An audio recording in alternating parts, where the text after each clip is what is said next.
कृषि दर्शन कृषि दर्शन कृषि दर्शन कृषि दर्शन कृषि दर्शन कृषि दर्शन। जोहार।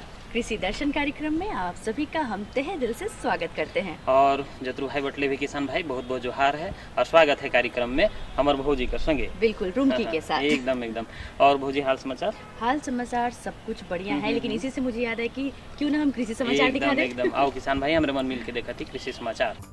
नमस्कार, कृषि समाचार में आपका स्वागत है। आपके साथ मैं हूं सपा गुलरेज। आइए देखते हैं आज कृषि समाचार में क्या है खास। अनाज भंडारण में नमी पर दें विशेष ध्यान। झाड़ीदार बोदी के बेहतर उत्पादन के लिए लगाएं उन्नत प्रभेद पूसा कोमल। जिस खेत की मिट्टी जांच करवानी हो उस खेत के 10-12 स्थानों से लें मिट्टी का नमूना।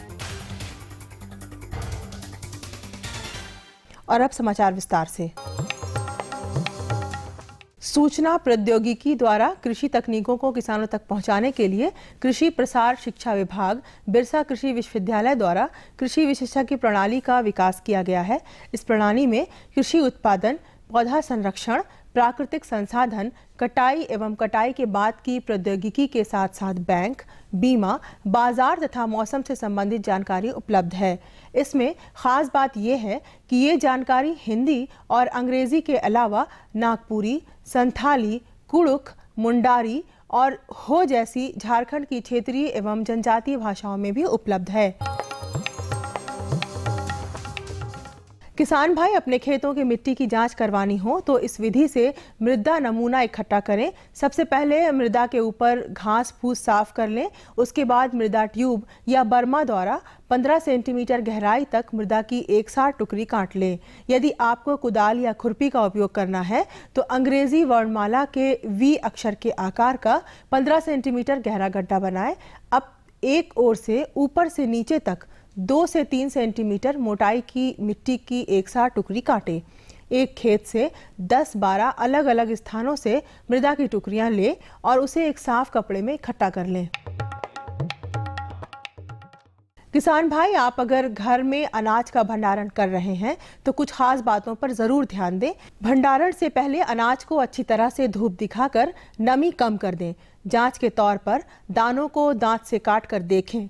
मुश्किल से कटे तो समझे भंडारण के लिए उपयुक्त है। ऐसे कई घरेलू नुस्खे हैं जो भंडारण में अनाज को सुरक्षित रखने के लिए कारगर हैं। इन्हीं में से एक उपाय है अनाज भंडारण में नीम की पत्ती या शरीफा की पत्ती डाल देना। साथ ही 8 से 12% के बीज नमी रखना। ऐसे कई घरेलू नुस्खे हैं जो भंडारण में अनाज को सुरक्षित रखने के लिए कारगर हैं। इन्हीं में से एक उपाय है अनाज भंडारण में नीम की पत्ती या शरीफा की पत्ती डाल देना। साथ ही 8 से 12% के बीच नमी रखना। किसान भाई, हम कहना चाहेंगे कि जो घरेलू विधि है उसमें सबसे अच्छा ये है कि एक तो पहली बार आप ध्यान रखें कि सूरज की रोशनी में जो है कम से कम 10 से 80% के आसपास नमी आ जाए।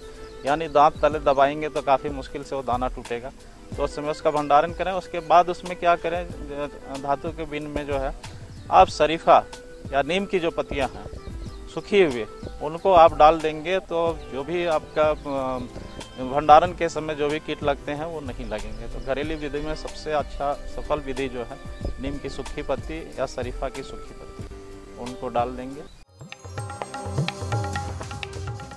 जो किसान खरीफ मौसम में झाड़ीदार बोदी की खेती करना चाहते हैं वो जून महीने में फसल लगाने का काम शुरू कर सकते हैं। इस फसल से अच्छी उपज लेने के लिए CP4, अर्का गरिमा या पूसा कोमल का चयन कर सकते हैं। झाड़ीदार बोदी की खेती के लिए अच्छे जल निकास वाली दोमट या हल्की चिकनी मिट्टी वाले खेत का चयन करें।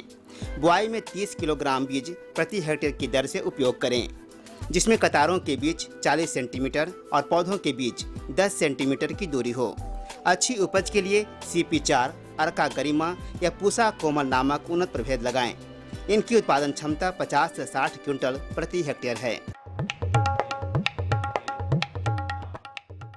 टेरेस्कोपिक प्रेनूर एक ऐसा उपकरण है जिसकी सहायता से किसान आम, लीची जैसे वृक्षों की ऊपरी टहनियों को काटने छांटने का काम कर सकते हैं।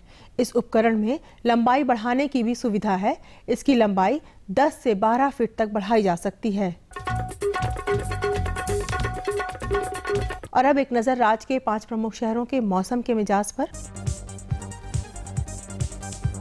आज राज्य के 5 प्रमुख नगरों के अधिकतम और न्यूनतम तापमान कुछ इस प्रकार दर्ज किए गए। रांची का अधिकतम तापमान 38 डिग्री सेल्सियस और न्यूनतम 22 डिग्री सेल्सियस। जमशेदपुर का अधिकतम तापमान 43 डिग्री सेल्सियस और न्यूनतम 25 डिग्री सेल्सियस।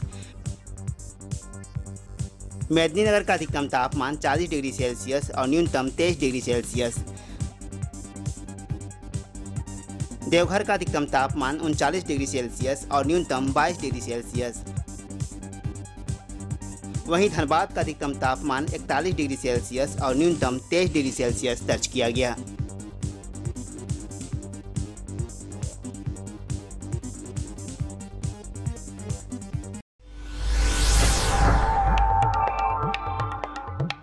और अब मंडी भाव में आइए नजर डालते हैं अनाजों के भाव पर। आज कृषि उत्पाद बाजार समिति पंडा रांची में विभिन्न खदानों के थोक भाव कुछ इस प्रकार दर्ज किए गए। चावल मोटा 1950 रुपये से 2200 रुपये, चावल मध्यम 2300 रुपये से 2500 रुपये, चावल उत्तम 3500 रुपये से 4500 रुपये, गेहूँ 1650 रुपये से 1950 रुपये, चना 3200 रुपये से 3400 रुपये, दाल अरहर 7100 रुपये से 7750 रुपये, दाल मसूर 6950 रुपये से 7450 रुपये, दाल चना 4000 रुपये से 4500 रुपये, सरसों तेल 8750 रुपये से 9900 रुपये, चीनी 3100 रुपये से 3300 रुपये, आलू 600 रुपये से 1000 रुपये और प्याज 1700 रुपये से 1900 रुपये प्रति क्विंटल रहा। कृषि समाचार में आज इतना ही। अगले दिन अगले अंक में फिर मुलाकात होगी कुछ ताज़ा खबरों के साथ। तब तक के लिए दीजिए इजाजत। नमस्कार, जोहार। अभी आपने देखा कृषि समाचार, जिसके तहत हमने दिलाई आपको जल्दी जल्दी ढेर सारी जानकारी। मौसम का मिजाज कैसा रहेगा और साथ ही बाजार भाव के हमारे मन देख ली और नवा जो किसान मन कर जे तकनीक आवत है कृषि संबंधी से हमारे मन देख ली। तो भाई हमारे मन बहुत बढ़िया जानकारी ले ली। अब देखो हमारे मन जानकारी के आगे बढ़ा, लेकिन एक छोटा सा विराम करवा दे। ये लो और बताओ। बस। अरे ये क्या भैया जी, बस इतनी सी रासायनिक खाद? किसानी छोड़ रहे हो क्या? किसानी नहीं, नादानी छोड़ रहे हैं। मिट्टी की जांच कराई है। अब तो लालाजी जितनी जरूरत है उतने ही उर्वरक खेत में डालेंगे। हाँ, किसान भाई आज ही अपने जिले की नजदीकी भूमि परीक्षण प्रयोगशाला में मिट्टी की जांच जरूर करवाएं और मिट्टी में पोषक तत्व, नमी व पौधे के विकास को देखते हुए केवल जरूरत के अनुसार ही पोषक तत्व डालें। और हाँ, मिट्टी में गंधक, जस्ता, बोरोन जैसे सूक्ष्म पोषक तत्वों का पता लगाना भी न भूलें।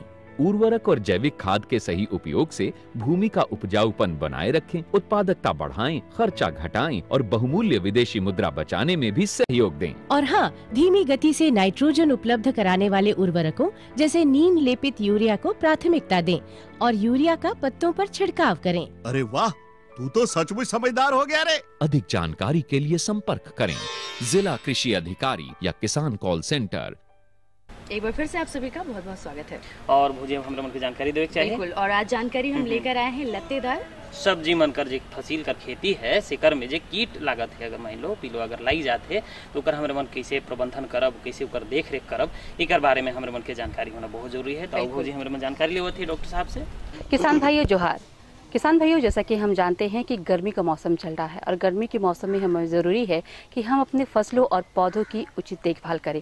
वो किस प्रकार से करेंगे, यानी कि आप जानते ही हैं कि अभी गर्मी का मौसम है, पानी की समस्याएं हैं, कीट का जो है समस्या है, तो इसकी किस प्रकार से रोकथाम करेंगे और इसका प्रबंधन किस प्रकार से करेंगे उसके बारे में आपको विशेष जानकारी देंगे। हम आपसे सबसे पहले हमारे किसान भाई ये ज़रूर जानना चाहेंगे कि कौन कौन से प्रमुख कीट हैं जो हमारे लत्तेदार फसलों में लग जाते हैं।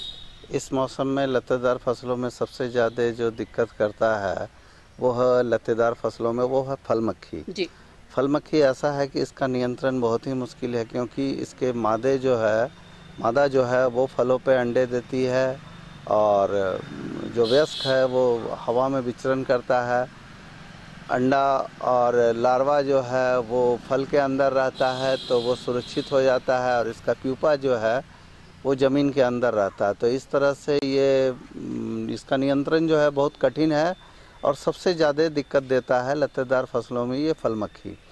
फल मक्खी के प्रकोप से ये होता है कि आप देखे होंगे कि करेला है, खीरा है, ककड़ी है, उसके बाद आपको कद्दू, कोहड़ा, ये सब अंदर में देखते होंगे कि करेला वगैरह में टेढ़ा मेढ़ा हो जाता है, छोटा सा उसमें छेद होगा जो गोल सा भूरा रंग का दिखता है, बाद में काला होता है। जब आप काटते हैं उसके अंदर तो छोटे छोटे सफ़ेद रंग के पिल्लू दिखते हैं। तो ये है फल मक्खी का लार्वा, जो छोटा बच्चा कह लें इसको, तो शिशु। तो शिशु जो है वो वही इसको तकलीफ़ देता है। जैसे कि हम पहले भी मैंने बताया था कि फल मक्खी की जो मादा होती है वो अपने उदर का पिछले वाला भाग को छोटे फल में, जो जवान फल होता है, छोटा फल होता है, वो नरम होता है, उसी में वो अपना जो अंडा है वो दे देती है। अंडा देने के 24 घंटे के अंदर वो अंडे से शिशु में परिवर्तित हो जाता है। और ये शिशु क्या करता है, 3 अवस्था होती है इसका। तीसरा अवस्था बहुत ही भयावह होता है, वो अंदर में खाता है और अपना मल मूत्र भी उसी में त्यागता है। उसके बाद जिस जगह से छेद किया है वो छेद खराब होके बड़ा हो जाता है, और उसके बाद क्या होता है कि उससे तीसरी अवस्था में जो शिशु है वो निकल के ज़मीन में गिर जाता है। और इस बीच में फल को क्या करता है, अंदर खाने और अपना मल मूत्र त्यागने के दरमियान वो अपने फल, जो फल है उसको पूरा सड़ा देता है। और उस फल को आप अगर बाजार में ले जाएंगे तो कोई खरीदार नहीं मिलेगा, आप घर पे ले जाएंगे तो कोई खाने वाला नहीं मिलेगा। तो इस तरह से ये संपूर्ण रूप से इसका क्षति करता है। इसको बचाने का सबसे बेहतर तरीका है कि इसका हम लोग समकीत कीट नियंत्रण करें। इसके लिए हम लोग क्या करते हैं कि जहाँ पर हम लोग अपनी फसल लगाते हैं उसको लगाने से पहले हम लोग जुताई करके 15-20 दिन छोड़ देते हैं, जिससे ये होता है कि जुताई के दरमियान में ज़मीन में जो अंडा रहता है या प्यूपा रहता है वो नष्ट हो जाता है जुताई के दरमियान। अगर वो कुछ बच गया तो वो धूप से वो होगा। और आप देखते हैं कि जुताई करने के बाद चिड़िया भी वहाँ आती हैं, तो वो उनको भी चुग के वो ख़त्म कर देते हैं। तो इस तरह से हम लोग बहुत उससे निजात पा जाते हैं, उससे आराम हो जाता है। उसके बाद हम लोग क्या करते हैं कि जब हम लोग ये जो भी फसल है उसको लगाते हैं लतर वाली, उसके बाद हम लोग जब फूल आने लगता है उस समय से हम लोग क्या करते हैं कि अगर हमारे पास उपलब्ध हो कोई भी, जो अगर खीरा लगाए हैं तो खीरा उपलब्ध अगर है तो हम लोग उसका रस ले लेंगे, और नहीं तो गुड़ का छोवा ले लेंगे और उसको घोल के हम लोग उसमें स्पाइनोसाइड नाम की एक बाजार में दवा उपलब्ध है, उसका ये कीटनाशक है। इसका 1 मिलीलीटर उस छोवे में 100 ग्राम का जो हम लोग रस निकालें या छोवा का घोल के बनाए 100 ग्राम का 100 ml का जो रहेगा उसमें 1 ml हम लोग ये दवा स्पाइनोसाइड डाल देंगे, और इसको किसी उथले थाली या प्लेट पे हम लोग रख देंगे। जहाँ पर हम लोग का फसल है अगर 1 एकड़ में है तो हम लोग कम से कम 5 से 6 जगह इसको पूरे खेत में अपने फैला देंगे, जिससे कि इधर उधर करके ये फैला देंगे। ऐसा कोई नियम नहीं है कि इसको हर 2 मीटर पे रखना है या ऐसा नहीं है, लेकिन आपका पूरा जो क्षेत्र है वो ढक जाना चाहिए, उसको ले लेना चाहिए। तो उसमें क्या होगा कि अगर फल का रस है, जो भी लत्तर वाली फल का रस है, या अपितु आप लत्तर वाली फसल जो है उसका पत्ता को भी आप रस निचोड़ के आप रखेंगे पानी में मिला के, तो उससे क्या होता है कि फल मक्खी आकर्षित होती हैं। और फल मक्खी आकर्षित होती है, और वहाँ पर हमने पहले ही बताया था कि स्पाइनोसाइड नाम का जो कीटनाशक है उसको डालते हैं, तो वो डालने से वो आएंगी और वो चाटेंगी और उसके बाद वहीं मर जाएंगी। और ये आकर्षित ज़्यादातर आपका अगर नर मक्खी होता है तो आपको वंश का बढ़ावा नहीं होता है। फिर एक बाज़ार में एक दवा उपलब्ध है क्यूल्योर, इसको हम लोग अगर डालते हैं तो क्यूल्योर डालते हैं तो क्या होता है कि उससे सिर्फ मादा मक्खी ही, नर मक्खी ही आकर्षित होती है, और नर मक्खी आकर्षित होती है और उससे वो नर मक्खी मर जाती है आकर्षित होके। तो ऐसा होता है कि वातावरण में नर ना रहेंगे तो नर मादा का मिलन ना होगा, तो फिर मादा अंडे नहीं देगी।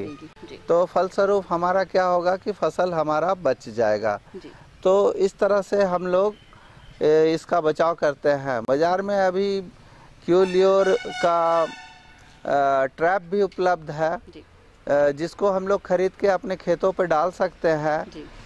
थोड़ा सा ये महंगा है, क्योंकि ये जो मैंने उपाय बताया था इसमें थोड़ा सस्ता था, लेकिन जिस तरह से हम लोग स्पाइनोसाइड वगैरह का दाम देखेंगे तो ट्रैप भी महंगा नहीं है। 1 एकड़ के लिए अगर 4-5 ट्रैप आप डालेंगे, ये 1 हेक्टेयर में 5 ट्रैप डालेंगे आप, तो इससे भी आकर्षित हो जाएंगी और इससे आपका ये फसल बच जाएगा। डॉक्टर साहब, आप हमारे कार्यक्रम में आए और इतनी अच्छी जानकारियाँ दी हमारे किसान भाई के लिए, इसका आपका बहुत बहुत शुक्रिया। धन्यवाद जी। अगले अंक में किसान भाइयों फिर मुलाकात होगी कुछ और नई जानकारियों के साथ। तब तक के लिए दीजिए इजाजत। नमस्कार, जोहार। तो अभी आपने देखा कि किस तरह से हमारे जो विशेषज्ञ हैं उन्होंने पूरी जानकारी दी। और भौजी विशेषज्ञ रहे हैं डॉक्टर विनय कुमार जी, जो हमारे मन के बताते रहे कि भाई कैसे हमारे मन सब्जी कर खेती करब, और सब्जी कर खेती में अगर पिलुआ लग जाते, कीट लग जाते, तो कैसे हमारे मन प्रबंधन, और खास करके लतेदार सब्जियों में। एकदम। अब दूसरा जानकारी कर बारी है, लेकिन ऊपर से पहले छोटा सा संदेश।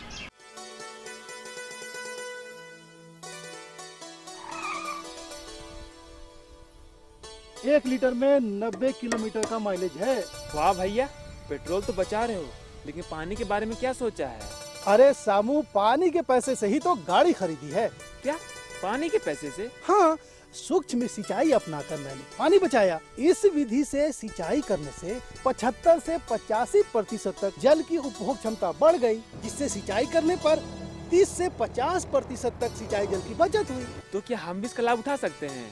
राज्य के सभी किसान इसका लाभ उठा सकते हैं 90% अनुदान के साथ, और साथ में बैंक ऋण की सुविधा भी उपलब्ध है। तब तो हमारे खेतों में आएगी हरियाली और हमारे जीवन में आएगी खुशहाली। अभी आपने संदेश देखा और अब बारी है जानकारी की। एकदम।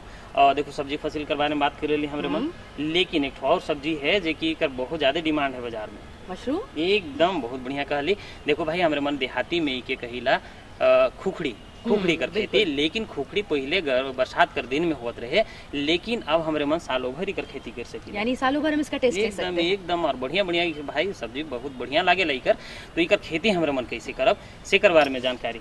और आज हमारे साथ डॉक्टर सुदर्शन मौर्य जी हैं, तो चलिए उनसे मुलाकात करते हैं। किसान भाइयों नमस्कार, कृषि दर्शन कार्यक्रम में आपका स्वागत है। किसान भाइयों, आज हम अपने इस अंक में चर्चा करेंगे ग्रीष्मकालीन मशरूम की खेती के बारे में। तो हम ये जानना चाहेंगे डॉक्टर साहब कि ग्रीष्मकालीन में क्या कुछ अलग वैरायटी होती हैं मशरूम की, जो हमारे किसान भाइयों को समझनी चाहिए, लगानी चाहिए, इस बारे में थोड़ा जानकारी दें। हाँ, बहुत ही अच्छा सवाल किया आपने कि गर्मी के दिनों में किस तरह के मशरूम उगाया जाए। जैसे देखिए, हमारे किसान भाई जो है झारखंड में बड़े पैमाने पर मशरूम की खेती करते हैं, लेकिन गर्मी के दिनों में उनको जो है उचित जो है यानी उत्पादन नहीं कर पाते हैं। इसके पीछे प्रमुख रीज़न है कि गर्मी में जो प्रजातियां उगाई जाती है उनका चयन न होना जी। जैसे गर्मी के दिनों में मुख्य रूप से जो मशरूम उगाए जाते हैं वह है दुधिया मशरूम, जिसको मिल्की मशरूम के नाम से जानते हैं, और दूसरा है पुआल मशरूम, जिसको कि पैडिस्टा मशरूम के नाम से जानते हैं। तो ये दोनों मशरूम जो है गर्मी के लिए बहुत ही उपयुक्त है, और इन मशरूम की खेती यदि किसान करते हैं तो उनको ज़्यादा उत्पादन भी मिलता है, और उस समय जो है गर्मी के दिनों में गर्मी का इसके ऊपर प्रभाव भी नहीं पड़ता है। इसी कारण से आपको जो है मशरूम की जो खेती है आपकी सफलतापूर्वक की जा सकती है। डॉक्टर साहब, अभी आपने ये जो 2 वेराइटीज़ की नाम ली हमारे किसान भाइयों के सम्मुख, हम ये जानना चाहेंगे कि इन 2 वेराइटी के लिए हमारे किसान भाई खेती की तैयारी कैसे करें। हाँ, देखिए, मशरूम की खेती जो है गर्मी के दिनों में मुख्य रूप से जो हमने बताया कि दुधिया मशरूम और पुआल मशरूम, ये दोनों मशरूम जो है गर्मी के लिए उपयुक्त है। इन मशरूम की खेती जो है, जैसे दुधिया मशरूम की खेती एकदम आसान है, जैसे आप ओएस्टर की खेती करते हैं वैसे ही करनी है। पुआल के ऊपर उगाए जाते हैं, बस इसमें एक स्टेप जो है अलग होता है ओएस्टर मशरूम से, इसमें केसिंग की जाती है। जब आपका मशरूम में आप देखेंगे मशरूम के जो माइसीलियम पूरे बैग में भर जाते हैं, तो उसका मुंह ओपन किया जाता है बैग का, और उसके ऊपर जो है 1 से 1.5 इंच मोटी जो है केसिंग का लेयर बिछाई जाती है। इस तरह से आप बिछा देते हैं तो उसमें जो है मिल्की मशरूम निकलने लगता है। तो ये तरीका है मिल्की मशरूम का। लेकिन पुआल मशरूम का जो है, ये जो बंडल जो आटे होते हैं या जो पुआल होता है आपका, इसके जो बंडल्स बनाए जाते हैं, इसकी जो संख्या होती है वो डिपेंड करती है कि आपका कहाँ पे उगा रहे हैं, कितने हीप में उगा रहे हैं। ये बंडल्स का जो हीप बनाया जाता है, ढेर बनाया जाता है, उसमें आप देखेंगे कि जो है पुआल को अदल बदल करके रखते हैं। इस तरह से हीप बनाते हैं कि जो है उसके चारों तरफ से मशरूम निकले। तो इस तरह से आप जो है मशरूम की खेती के लिए तैयारी करेंगे तो आप जो है दुधिया मशरूम और पुआल मशरूम की गर्मी के दिनों में अच्छा उत्पादन ले सकते हैं। डॉक्टर साहब, हम ये भी जानना चाहेंगे कि जो ये दो वैरायटीज़ के जो मशरूम है, दुधिया और ये पैडिस्ट का, तो इस मशरूम को उगाने के लिए हमारे किसान भाई जगह का चयन कैसे करें? हाँ, देखिए, जैसे आप जानते हैं कि जो है मशरूम की खेती हमारे झारखंड में जहाँ पे भी होती है, इंडोर फार्मिंग होती है, कमरे के अंदर होती है, छप्पर में होता है।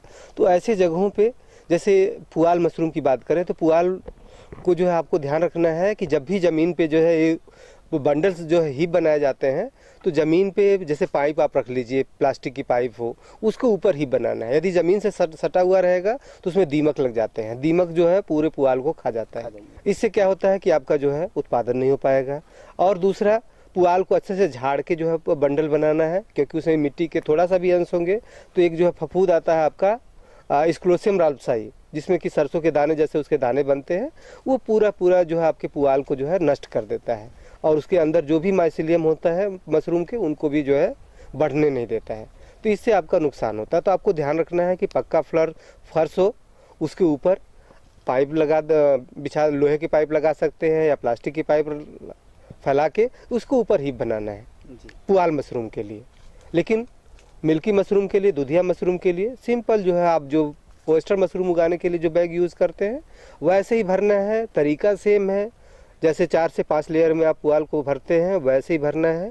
भरने के बाद उनकी ग्रोथ होने दीजिए, 20-22 दिन तक आप देखेंगे पूरा बैग जो सफ़ेद हो जाएगा माइसिलियम से भर के। इसके बाद उसका बैग खोलना है और उसके ऊपर जो है 1 से 1.5 इंच मोटी जो है केसिंग की लेयर की जाती है।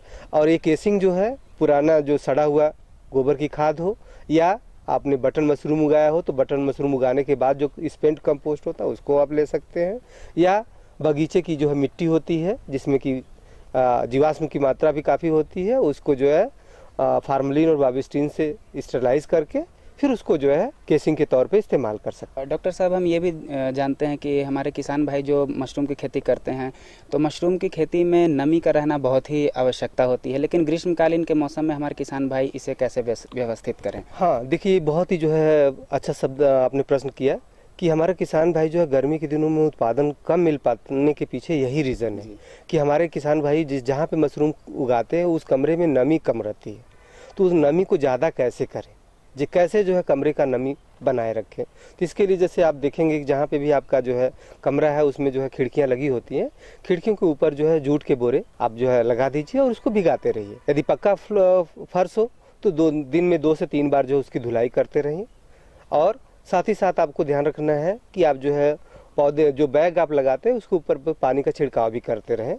तो इन सब चीज़ों से आप कमरे में नमी बनी रहेगी और आपको जो है मशरूम का उत्पादन भी ज़्यादा मिलेगा। डॉक्टर साहब, हमारे किसान भाई को आप ये भी बताएं कि जो किसान भाई मशरूम की खेती लगाना चाहते हैं तो उसे लगाने में जो खर्च होती हैं और उससे जो कमाए हुए मुनाफे, इन दोनों के बीच में जो अनुपात होती है वो कैसे होनी चाहिए? देखिए, ये जो अनुपात होता है 3:1 का होता है। यदि हम जो है 10 रुपये लगाते हैं तो 30 रुपये की इनकम होती है। तो इससे आप समझ सकते हो कि जो है 3 गुना जो है इसे इनकम मिलता है। और सबसे बड़ी बात कि ये जो 60 ड्यूरेशन का है कि यदि हम कोई भी सब्जी उगाते हैं तो वो सब्जी जो है आपका 45 से 50 दिन ले लेती है फल फूल आने में जी। और फली निकलते समय जो लगभग वो जो है 60 से 65 दिन हो जाता है। लेकिन मशरूम एक ऐसी फसल है जो कि 25 से 30वें दिन आपको जो है उत्पादन मिलने लगता है जी। और काफ़ी प्रीसियस है, प्रीमियम प्राइस पे मिलता है। कम से कम जो है 100 से 125 रुपये केजी जो है बिकता है। तो आप समझ सकते हो कि इसमें जो है मशरूम की खेती से जो है ज़्यादा से ज़्यादा मुनाफा कमा सकता है। ऐसे किसान जिनके पास ज़मीन नहीं है, घर में उगा के भी पैसे कमा सकते हैं। और मुख्य रूप से जो महिलाएं जो कि हमारी जो है घरों में रहती हैं, उनके लिए जो मशरूम बहुत ही वरदान है। वो घर में बैठ के आराम से जो है 100-125 रुपये पर डे कमा सकते। डॉक्टर साहब, हम ये भी जानना चाहेंगे कि मशरूम की खेती करने में कुछ ऐसे महत्वपूर्ण जो कीट होती हैं, बीमारी होती है, क्या वो भी लगते हैं? और अगर लगते हैं तो उनसे बचने के उपाय क्या हो सकते हैं? जैसे हमने बताया कि जैसे गर्मी के दिनों में पुआल मशरूम की बात कर रहे थे तो उसमें दीमक लगता है जी। तो दीमक के लिए हमने बताया कि पक्का फ्लोर हो और फ्लोर के ऊपर जब भी आप पुआल को जो है जब बंडल बनाएं या हीप बनाएं तो आप ध्यान रखें कि प्लास्टिक की पाइप डाल दीजिए नीचे या लोहे का, उसके ऊपर जो है हीप बनाएं। ये केस ध्यान रखना है दीमक से बचाव के लिए। और दूसरा हमने बताया कि जब भी आप बंडल बनाए तो उसको झाड़ के, ताकि उसमें मिट्टी का जो भी अंश हो न हो, क्योंकि मिट्टी के द्वारा ही जो है एक फफूंद आता है स्क्लोसियम राल्पसाई, जो कि पूरे पुआल के ऊपर कवर कर लेता है, जिसके कारण से मशरूम की जो है ग्रोथ नहीं हो पाती है और आपको उत्पादन जो है प्रभावित होता है। डॉक्टर साहब, आप हमारे कार्यक्रम में आए, हमारे किसान भाइयों को इतनी अच्छी जानकारी दी, इसके लिए आपका बहुत बहुत धन्यवाद। धन्यवाद किसान भाइयों। जोहार झारखंड। भाई बहुत बढ़िया जानकारी हो लग जी। देखो अब हमारे मन जान गई कि मशरूम कर वैज्ञानिक खेती हमारे मन कैसे कर सकेला। और देखो सबसे बड़ बात क्या है ना कि मशरूम कर खेती अब हमारे मन बाहर करे कर दरकार नहीं कि घर भीतरे बढ़िया से कर खेती हो सकेला है ना। तो किसान मन देख लें कि कितना बढ़िया से हमारे मन कर खेती कर सकेला और ज्यादा कर लाभ हमारे कमा सकेला, यानी खेती बाड़ी कर काम कर संगे संगे व्यावसायिक खेती के रूप में बहुत मेहनत भी नहीं लगता है, एकदम नहीं, बहुत साधारण खेती, बहुत बढ़िया खेती और बहुत फायदेमंद खेती। तो हमारे मन कार्यक्रम में बहुत बढ़िया बढ़िया जानकारी कर ली। जी हाँ, लेकिन अब बारी है हमारे जाने की। लेकिन जाने से पहले हर बार की तरह हम बताते हैं अपना पता। तो लिख लीजिए, हमारा पता है कार्यक्रम कृषि दर्शन, कृषि प्रकोष्ठ द्वारा केंद्र निदेशक, दूरदर्शन केंद्र, रांची रोड, रांची। पिन संख्या 834001। हाँ तो किसान भाई हमारे मन बहुत बढ़िया बढ़िया जानकारी कर ली कार्यक्रम में और आशा करेला और मन की से बहुत फायदा भी हुई और मन हमारे मन के खत लिख भेजब और अपन सुझाव हमारे मन के जरूर से जरूर दें और खत लिखना बिल्कुल ना भूलें। तो किसान भाई अब हमारे मन के दुयोजन के जतरू भाई और हमारे भौजी रुंकी के विदा दो लगे तब जोहार।